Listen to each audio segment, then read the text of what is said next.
Hmm. All right. Hello, Yeah. everybody. Welcome to the virtual roundtable, or the UU virtual roundtable. My name's Sarah, and I'll be today's moderator. Just some quick things before we begin. Please keep yourself muted during the presentation, just so we can get through it very quickly. And afterwards, we can have some time for discussion. And we'll also be recording this. We'll be recording today's session, which will be available on YouTube on Monday. Okay. All right. And that's about all I have today. So you can take over, Stephen. Okay. So presentation, before I start, see, I'm going to do air quotes, presenting, what is it that you guys want to learn about? So I can speak to your concerns here.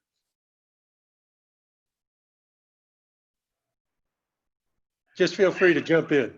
Yeah, Steve, talk a little bit about the responsibility that the commission has. I'm not sure everybody's aware of the totality of what you people are involved in. I think that would be interesting. And then also things that are happening recently, especially in regard to the coronavirus. Okay. Let me And with regard to EPE's actions regarding New Mexico, EPE is trying to get different rates for us and get some solar energy, that sort of thing. It charges through the nose. Okay, in addition, I've received several mailings about a constitutional amendment that would create a, in quotes, more professional commission. I'd appreciate hearing your point of view on that, if you would. Sure. Thank you. Okay. So the Public Regulation Commission regulates a variety of activities in New Mexico, including investor-owned utilities, co-op utilities. So those would be gas utilities, electric utilities, water companies that are domestic, that are not city-run. We don't regulate city-owned or city-run utilities. We also regulate transportation services, both people and goods, intrastate. We regulate the railroads, interstate. We currently, for at least through this year and to the middle of next year, are responsible for the state fire marshal's office. So they train local fire departments, and they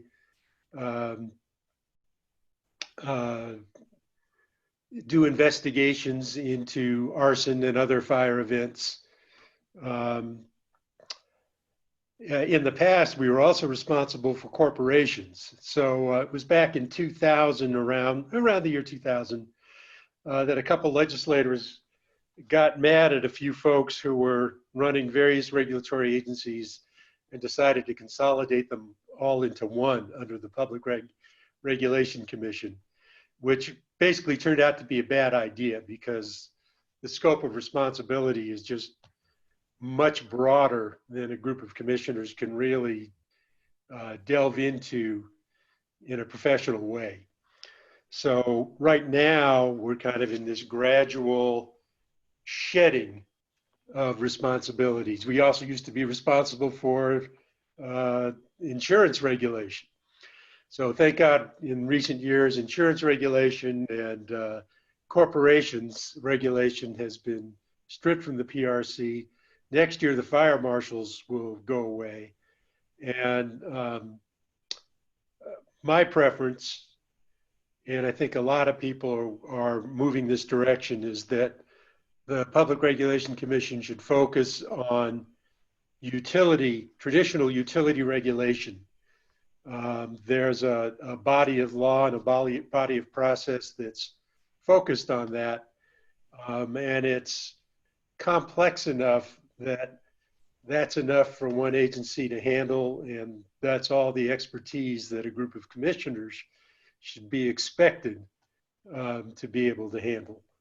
So, so while I gave you that outline, I personally would like to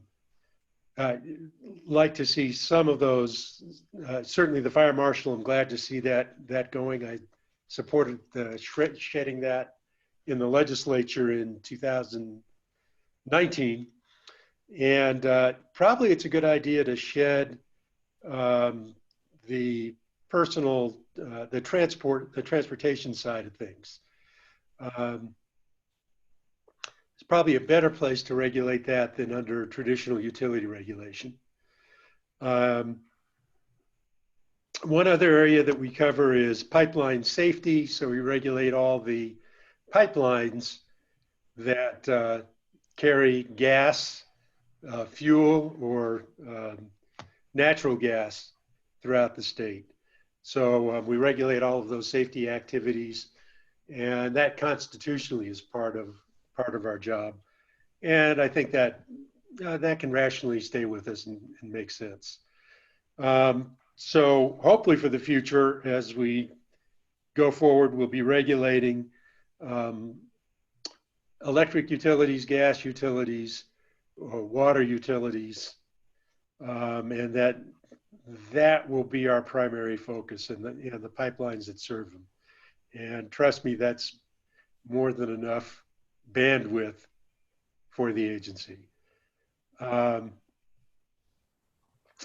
In terms of, well, I'll answer the COVID question. We have enacted in terms of COVID, we've enacted a ban on any utility shutoffs for non-payment during the period where the governor has restrictions in place. And so there's no shutoffs going on. I think we've got a pretty good set of rules in place to ensure that nobody abuses that. In fact, we'll probably have a docket item to, since you can only do these temporary kinds of bans for a limited amount of time, I think our clock's about to expire, and we're going to try and put a permanent rule in place that whenever there are these kinds of economic restrictions, that utilities are not allowed to shut off customers who may be in need. Oh, there's one other area I forgot to talk about that we cover, and that's broadband telecommunications. Pretty damn important. And so we have limited purview. Most of that regulation is federal, but there's a pretty significant amount of funds that we basically manage to get broadband projects out to rural areas and to make sure we can get service where communities are underserviced currently. And we're also responsible for administering some of the federal regulations that are in place in terms of broadband. So that's an area where we spend some time as well. We probably have a little more influence than we've chosen to exercise in the past.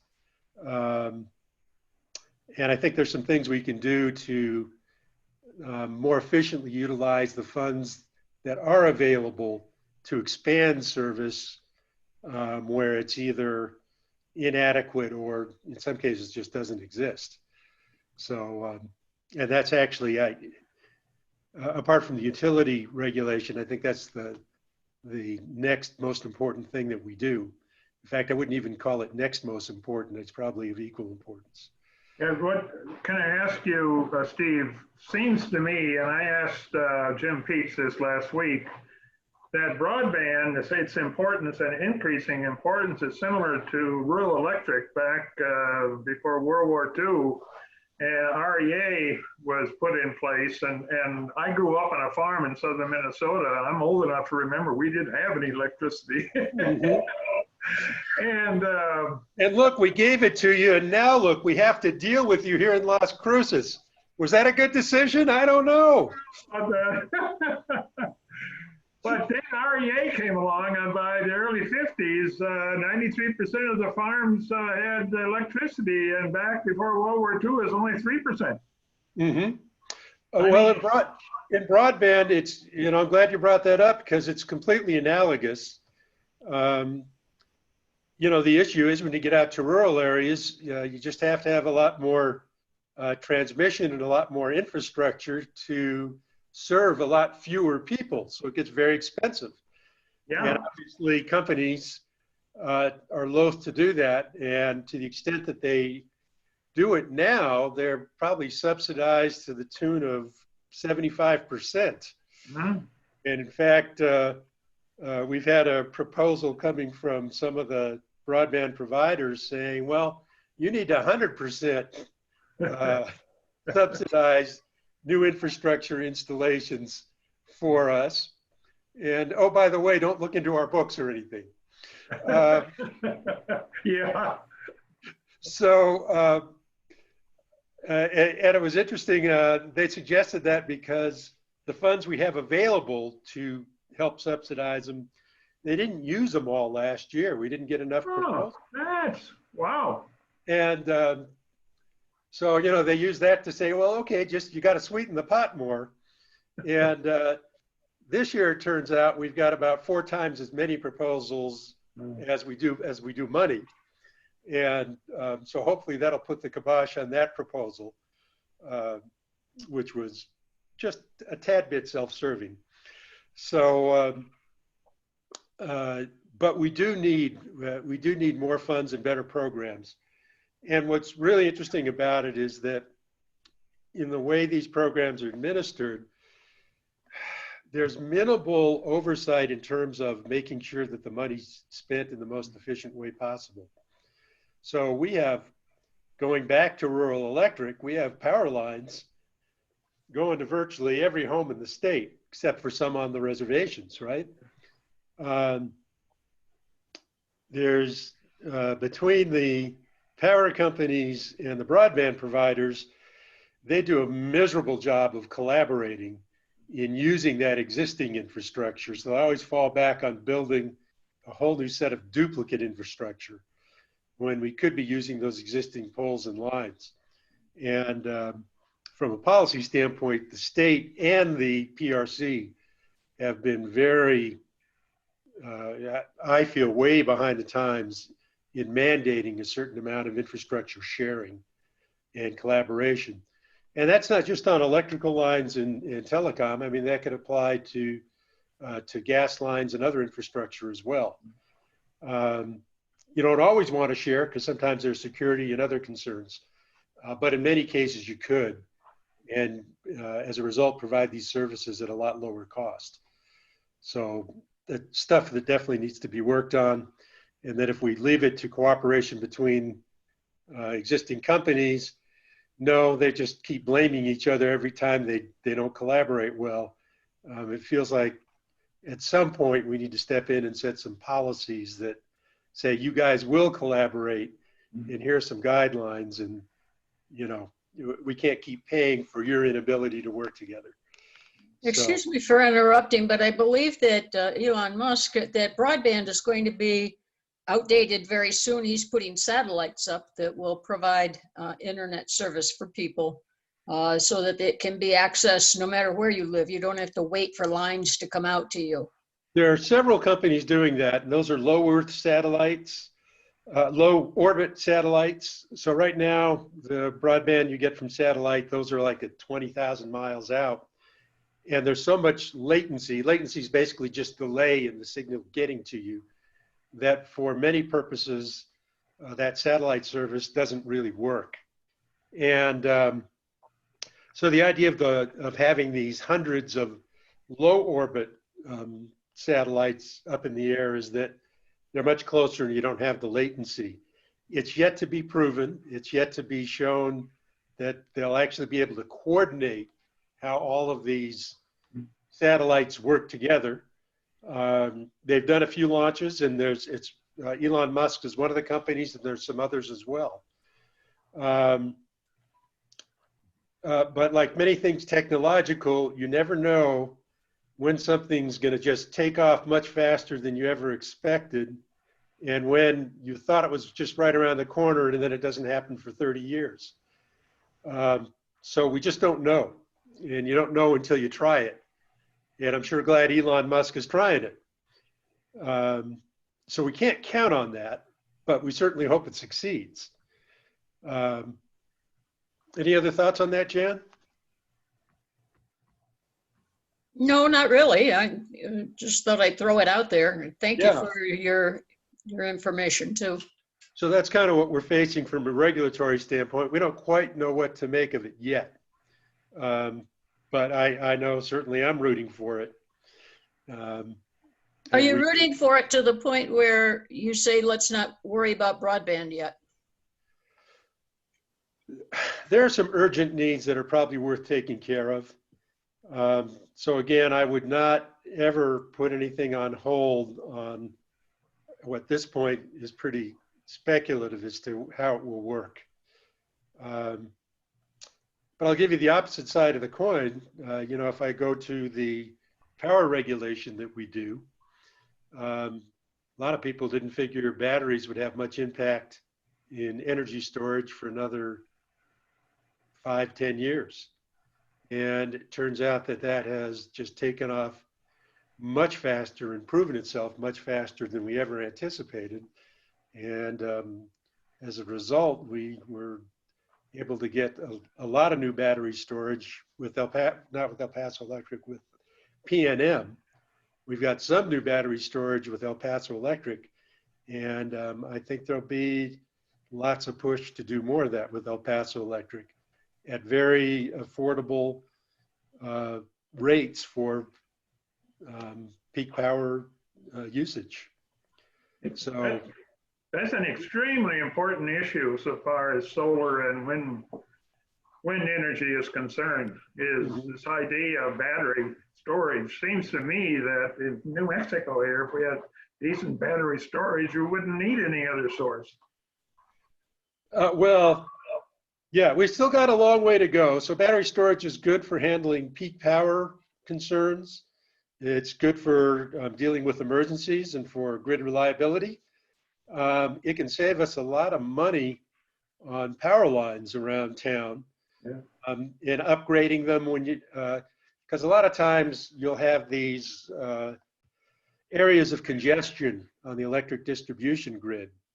And the traditional solution is to build a new substation or build new distribution power lines from a substation to homes.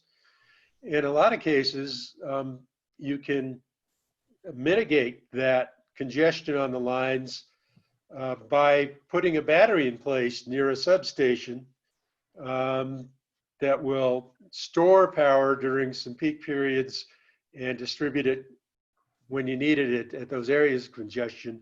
And it could be a lot cheaper than the traditional solution of building out new power lines. So the more and the better we can store, the better. Battery storage is great at the distribution level. There's a bunch of other storage technologies that are for more long-term storage that are under development, and that'll be great for handling transmission issues. And kind of the holy grail there would be, gee, if you can store power locally fairly long-term, then we don't need to build these 2,000-mile, 1,000-mile long transmission lines to take renewable energy from here to California. California doesn't need our wind. They can just store all their solar locally. And frankly, that would lead to a more secure grid without all the issues that are attached to transmission and people hacking integrated transmission systems and those kinds of problems. Well, I'd love to have a battery system for my solar system here. I'm sorry, you said you have one, or you're thinking about it? I would love to have one. Well, we can actually encourage that, and I'll get you in a second, Annette. Sure. Yeah, go ahead. Well, I just had a brain fart, and I lost what I was going to tell you, Paul, so I'm going to Annette. Okay. Well, I was just reading an article about our problem we're going to be facing fairly soon with the first photovoltaic panels giving out. Mhm. How are we going to handle those? Do we have the capacity to recycle them? Since, they have There are various, in them, we could be reusing glass, all kinds of stuff, and we're going to have to replace them if we're going to migrate to renewable sources. yep. And Are we set up for that? there are a number of firms that are working on that. I know. The government's beginning to pay more attention to it. And we should be setting up recycling. Because, it will start to overwhelm over a period of time.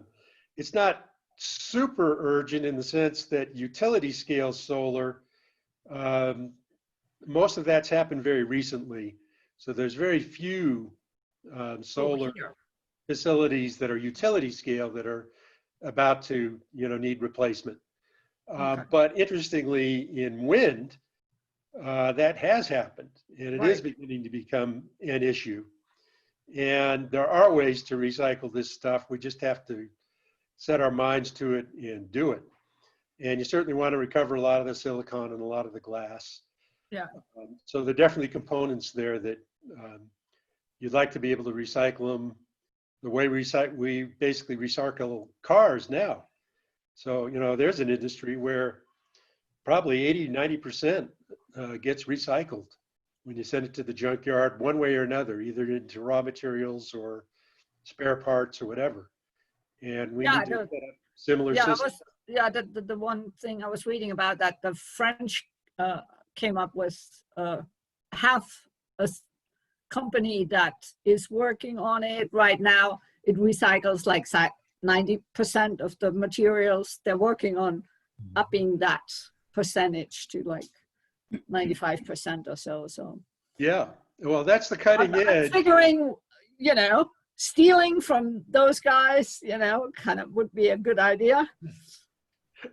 Or we could buy a little. license to the technology if you want to be legal about it. Oh, really? What a concept. Just an option, a thought. Oh, man. No fun, huh? But but the fact is that's the cutting edge, 90%. And the reality is right now, probably 90% of the solar panels that go out of service now, they probably just toss them into landfill. Yeah. That's not going to be acceptable. Yeah, that's what the article said. It's that right now it is so much cheaper to just toss them than the cost of recycling. In the short term. What? But in the short term, it's much cheaper. The long term, but I will say that whatever those issues are, they pale in comparison to the issues of pollution, fossil fuel, climate change, all the issues that are attached to that. So it is a problem, but it's nice to have a smaller problem going forward than the one we've got now. So, or at least that's Steve,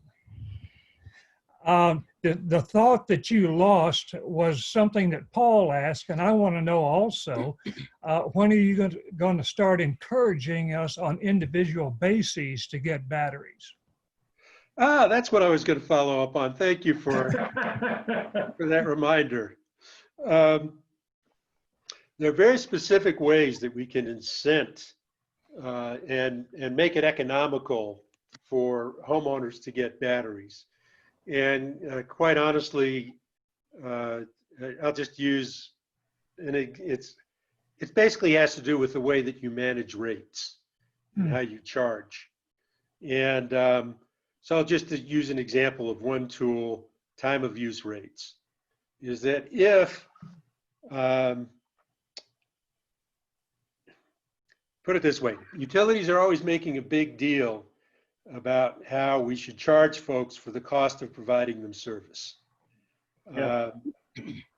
And when we see a rate case and they submit 4,000 pages of documents to us and all this junk, a huge portion of that's just all about determining, oh, how much does it cost to serve this group of customers?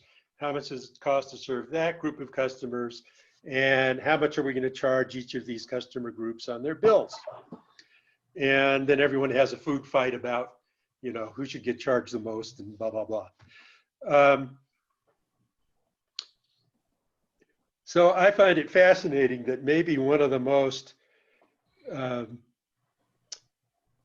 factors that most impacts how much it costs to serve a customer is the time that you use the power. So during, down in El Paso Electric, to give you an example, peak usage period, they're probably using 3 to 4 times as much power during, or as much energy during a summer, hot summer afternoon as they are during, nighttime, mild spring day. And they have to build all these power generation and transmission and distribution capacity to handle the peak load, right? And the result is that if I look just at the generation side, is they probably have about a 45% utilization rate on those generation assets. The rest of the time they're sitting idle. And capital investment is a huge part of your cost when you're paying for power. Those plants are expensive and you have to finance them and you got to pay the interest and you got to pay the maintenance on them, whether you're using them or not. So in terms of asset utilization, it's an extremely inefficient industry.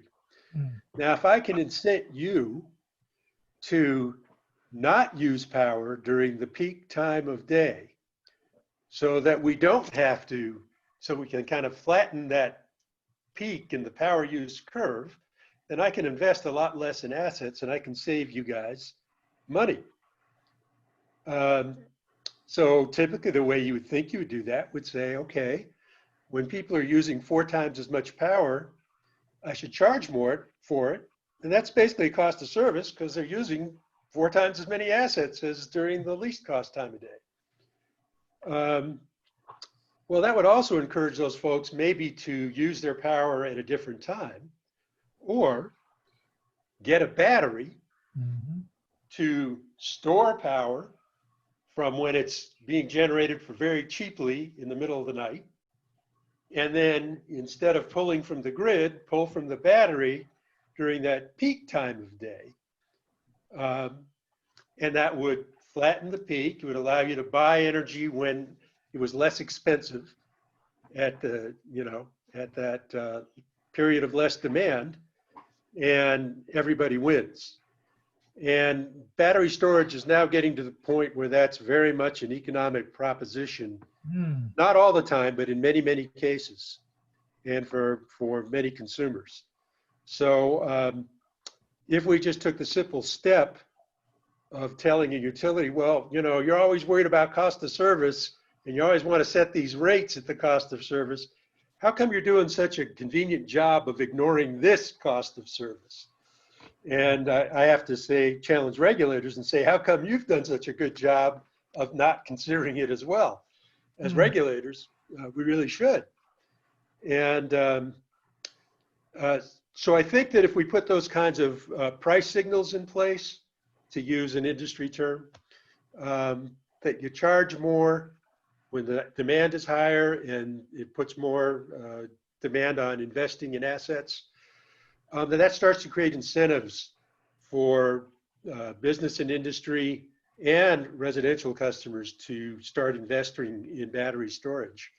And frankly, we're at the point where, again, done wisely and kind of picking your spots, it's going to save everybody money. So does that answer your question? Yes, sir. Now, the other question I have is, is the industry in a position to provide individual batteries? Well, there's plenty of private industry players out there who can do that. Oh, Yeah, you don't have to go to a utility to get a battery. I mean, you can, there's providers all over the place, whether it's, there's some great companies from Germany that are doing it, certainly Tesla. They provide products. Solar installers are generally well equipped to, many of them are also getting into the battery installation business. At our current rate structure in New Mexico and especially down here in Doña Ana County, we'll never make it pay off for you. But if we put in place rational time of use rates for many customers, it would be a good investment.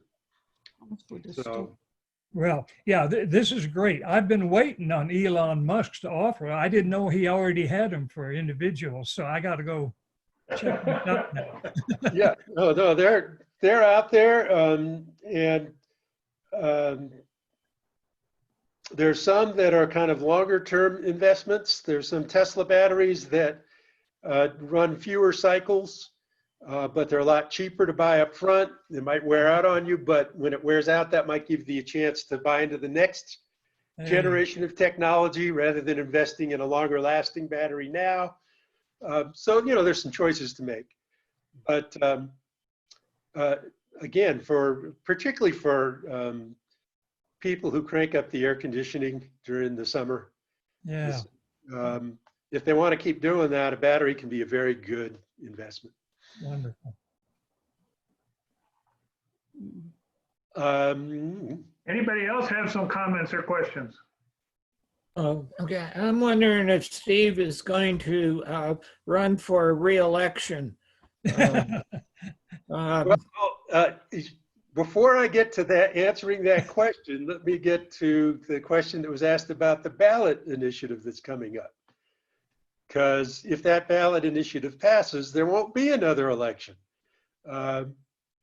So the legislature passed a resolution that put a constitutional amendment on the ballot that would change PRC commissioners from an elected to an appointed position. Oh. And just to give you some background in that, back in 2000, when they created the PRC, that's when they first created the elected commissioner position. And truth be told, the effectiveness and the professionalism of the agency has steadily declined ever since that decision was made. And serving as an elected commissioner, give you a few observations. One, about what some of the negatives of the elected commissioners are. One is I see commissioners doing a lot of political grandstanding during open meetings, when what we should be doing is a quasi-judicial function where we look at the law, we look at proposals, we make sure those proposals serve the public in terms of reliability and low cost as well as possible, and conform to all the legal requirements. And instead, you tend to see a lot of kind of grandstanding and political issues intervening in the discussion that just really don't belong there. So that's one observation I make as the negative of the elected right now. Another thing is that the elected commissioners, there's 5 right now, have some, they actually have a lot of control over what goes on with hiring. And a lot of these commissioners have not had experience in industry or in an environment where you do hiring. So an observation that I'd make about the current commission, and I come from a corporate background in business, and there's a way you hire. I mean, you define what the position's functions are, which is one thing, but then you kind of define where you are and where you need to go and what that means in terms of what qualities you might want in that new hire. Um, and it's a strategic process. You're really trying to define needs and, you know, hire expertise into them. And I found that on this current commission, there's 2 commissioners who have some sense of that, and there's 3 who don't. And I'm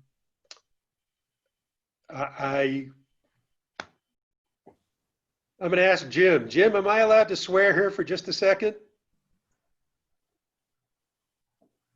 You there, Jim?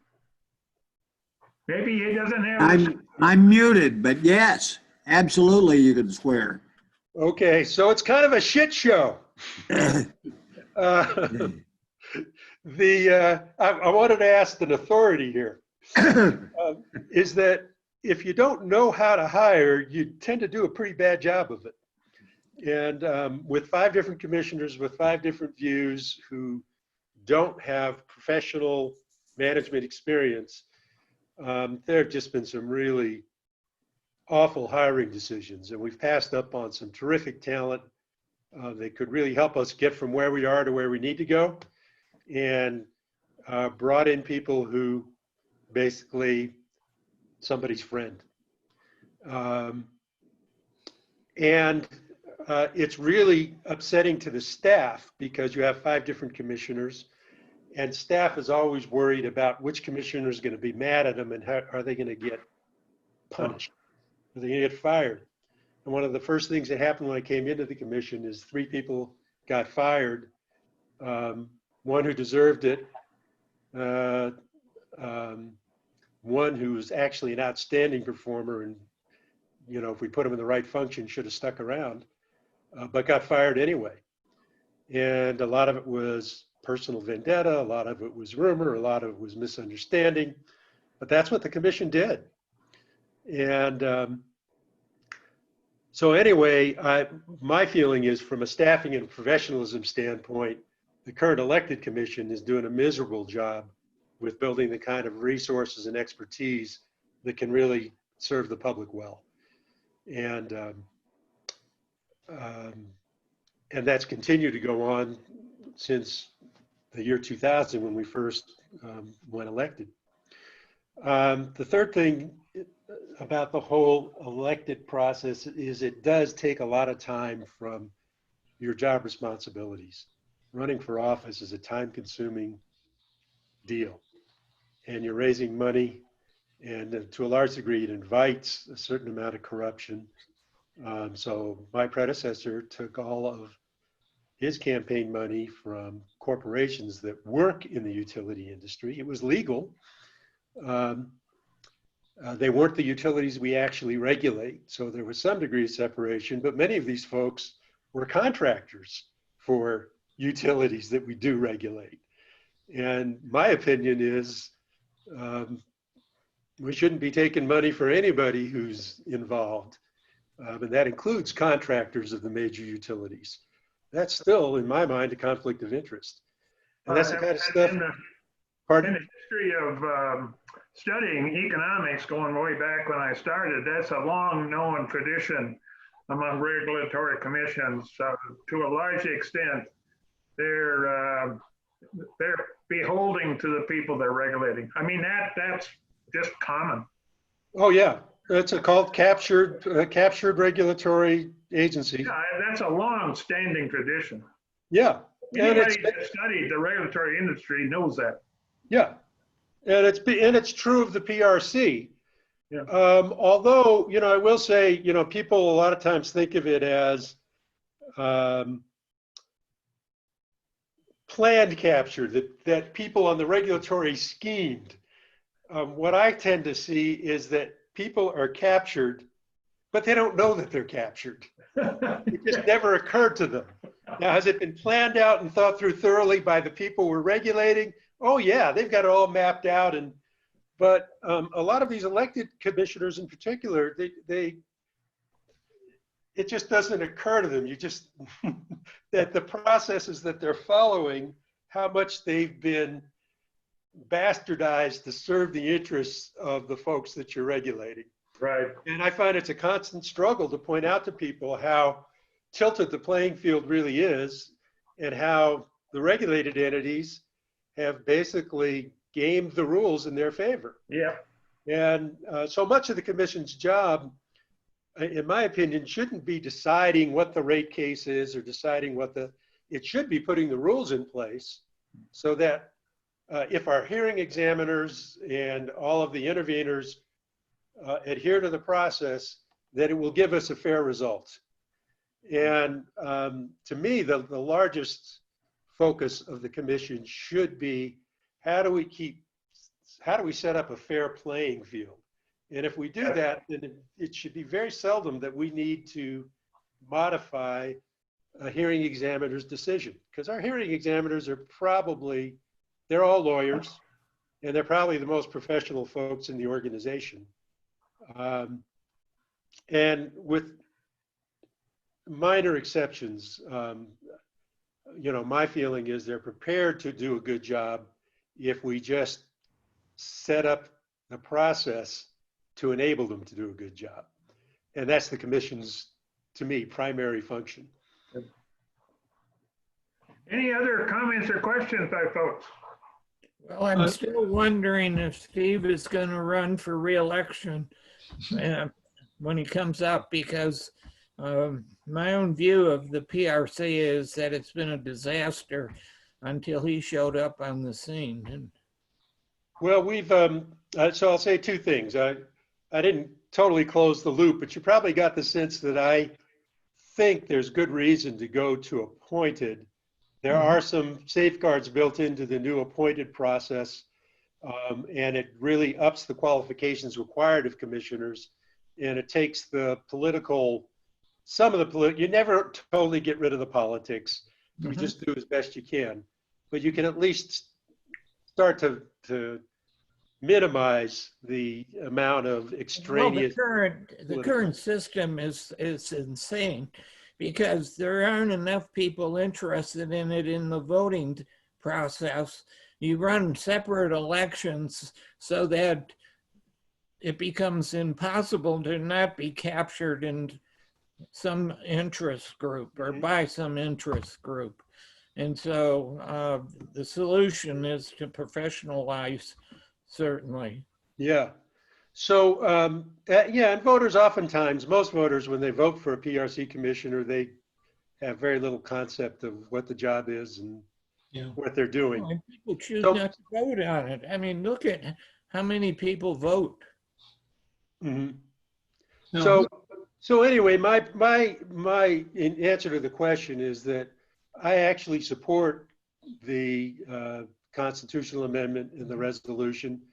Does it have drawbacks? Sure. Will there still be problems? Sure. But I do think it's better than what we've got now. So I support that. But realistically, in talking to constituents, I think it's very hard to convince folks that they're going to be better off letting a position be appointed than them getting to vote on it. They take it very personally that that somehow that's anti-democratic. Well, it's still your elected officials that get together and appoint a committee to choose candidates, and then the governor selects from a small group of qualified candidates. So it's not just a willy-nilly process. Can it be politicized? Hell yeah. But it's not willy-nilly, and it does require higher qualifications, and I think that'd be a plus. So personally, I support the resolution. On the other hand, I think it has very minimal chance of winning, because the response I get from constituents is just very visceral. Don't take away my vote. And I think when a campaign is going to be waged, don't take away my vote is a pretty simple message to get out there. And all the stuff I just explained to you is a really hard message to get out there. So I think its chances of winning are pretty small. Steve, my question is, I know when you didn't run again for state senate, my understanding was that you were feeling rather frustrated about what you were able to accomplish. Now, assuming that this doesn't pass and you're going to end up having to run again, are you feeling any more, are you still feeling that way, or do you feel some more satisfaction in what you have been able to do on this commission to run? No, I feel I've been able to accomplish a lot.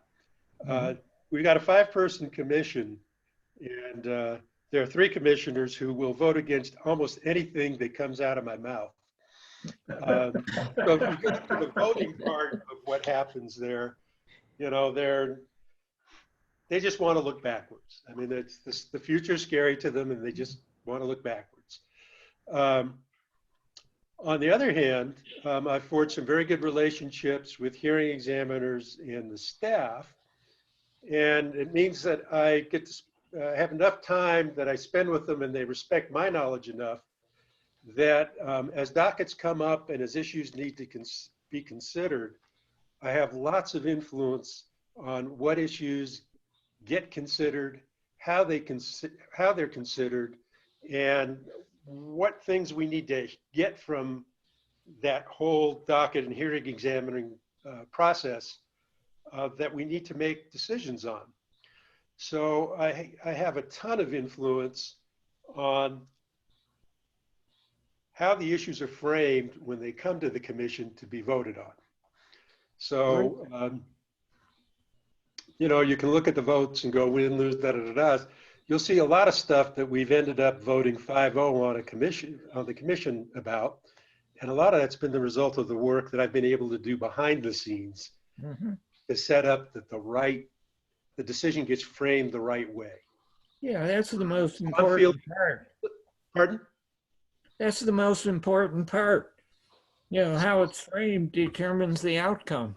Yeah. So I'm feeling, you know, if you looked at just the votes and the number of times I got just voted down on something that should have just been obvious, let's do it. I've managed to have a lot of successes behind the scenes, and actually I do feel I'm having a significant influence and a significant positive influence.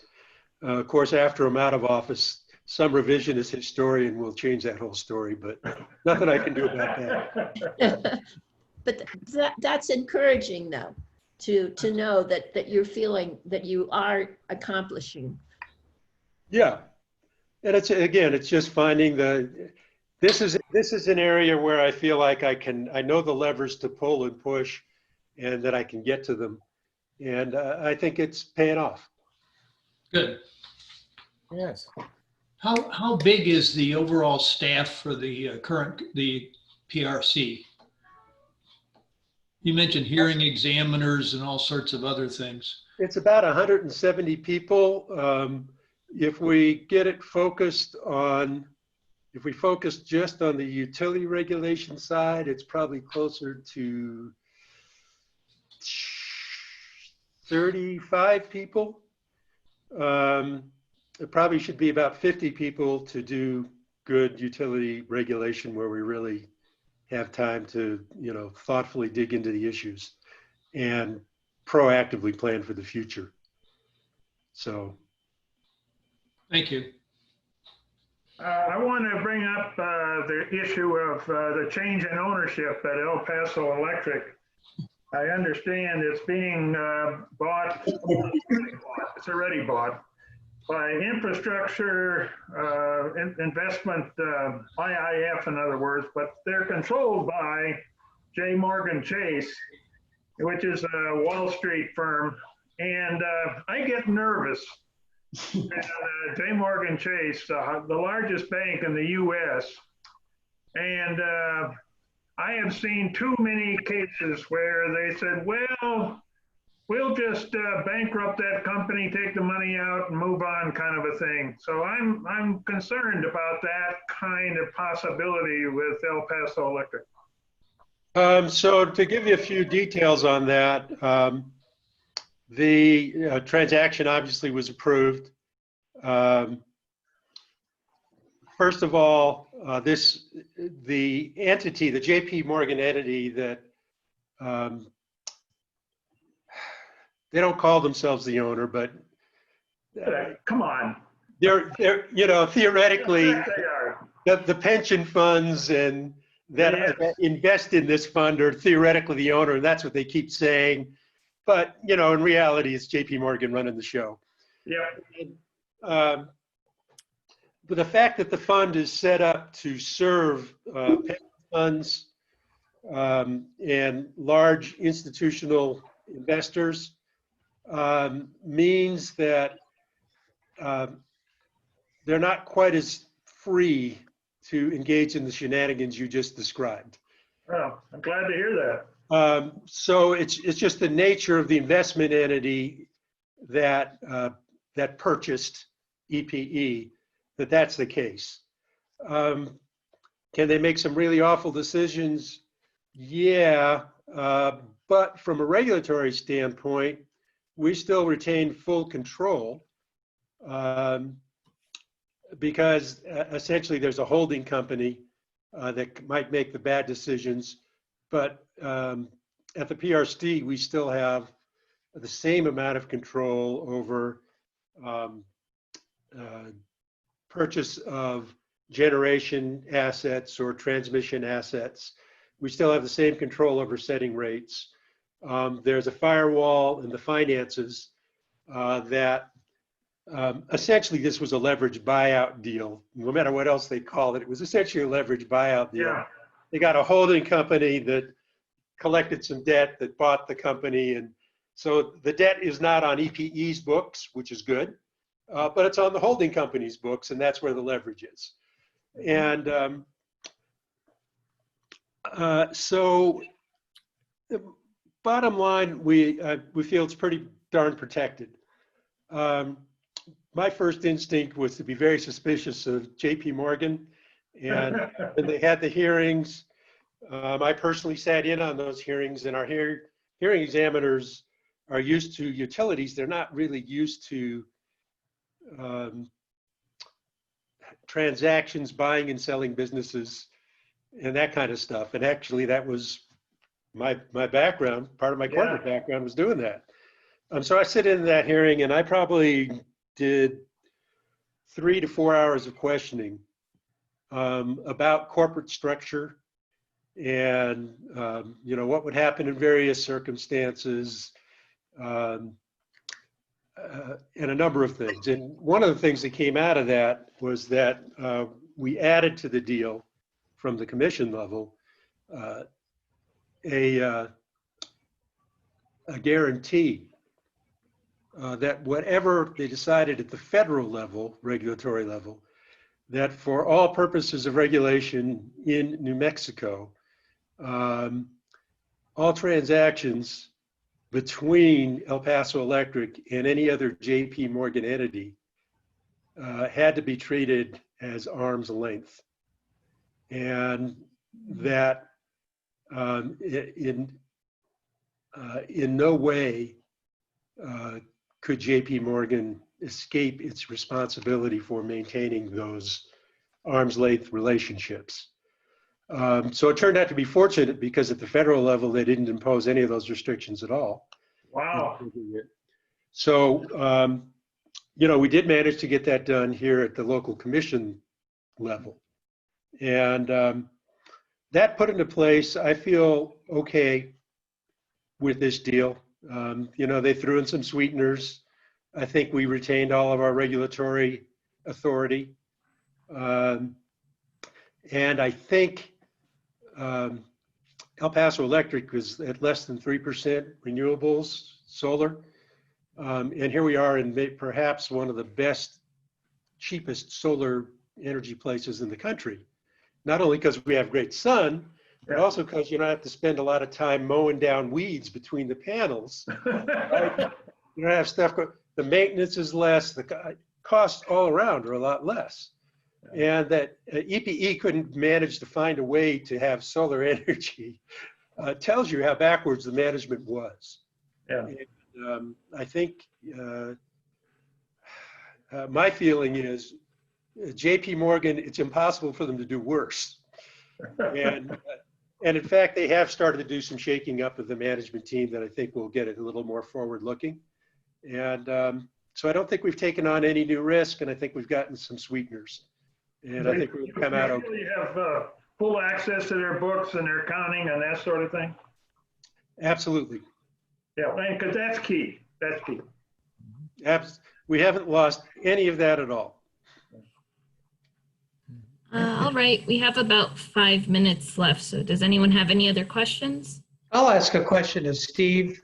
Hi, Steve. Tom Dormady. Thanks for being here today. Sure. Is there any talk about, well, Las Cruces developing its own or attracting its own power company, power entity to provide power for, I don't know, the region, southern New Mexico? There was back a long time ago, it seems like the city of Las Cruces was talking about something like that. 2005, 2006, and then EPE managed to get Mayor Matisse elected, and basically he killed it. There was a provision from the old EPE bankruptcy that gave the city an option, and EPE managed to get Mayor Matisse elected, and he ran out the clock before we could exercise the option. And in fact, we could have bought all the distribution assets for probably 80 or 90 million bucks back then, and basically just contracted for power from independent energy producers, and had our own utility, our own municipal utility. Now, whether we would have done a better job of running that utility than EPE was doing, I don't know. That's always the question. Yeah. And so, you know, I can look up at a Farmington, and they're just totally committed to coal with their municipal utility there, or I could go over to Los Alamos, where they've really started to focus on renewables and are, you know, doing a good job with their municipal utility there. So it's a mixed bag. You don't know what's going to come out of it. So I think Las Cruces would have done a much better job on behalf of Doña Ana County customers than El Paso Electric has. But that's all speculative. Could we do it again? Yeah, but it would take, it would probably take some legislation and lots more money than it would have under the provisions of the old bankruptcy agreement. So. Thanks. Well, let's give Steve a big hand. Yeah. Thank you, thank you, thank you. Well, I hope you learned something today. Well, yeah, we did. Good. Great. And I just want to announce that next week we're going to have Amanda Lopez Askin, the Dona County Clerk, and she's going to be talking about election and how we can elect, and is it safe to have mail-in ballots and all that kind of good stuff. I think it's going to be an interesting topic. Well, just so you all know, I do have a part-time job in addition to all the work I do for you on the commission. And that's just basically collecting and forging mail-in ballots. All right. So be afraid, be very afraid. We do have that on recording, don't we? Edit that part out. You got to be careful what you say. Yeah, you're sure doing it. If they don't edit that out, just everyone know that was a joke. I'm a big believer. I'm just warning you. For those of you who aren't aware yet, that you can now get apply for your mail-in ballot online. Oh, So good. that's what I hadn't mailed. I was just about ready to mail mine in, and I found that out, and so did it immediately. And it's very easy. Thank you. Personally, I've gotten so chicken, I'm going to just do an in-person early vote. us too. Yeah, we did, Early. yeah, we did mail in last time and it was easy, but just everything is, Just to be sure. just to be With sure, this go postmaster. early and. Yeah. Yeah. There's Thank you a lot. very much. Appreciate All it. right. Yeah, great job. Thank you, Sarah. Thank Thank you. you, Thank you for Sarah. coming. Thank you, Sarah. We'll have it on Monday. Oh, yeah, there's the vote early. There we go. Vote early. Hey! Take care. Bye. Take care, everyone. Have a great one. See you next Sunday. Okay.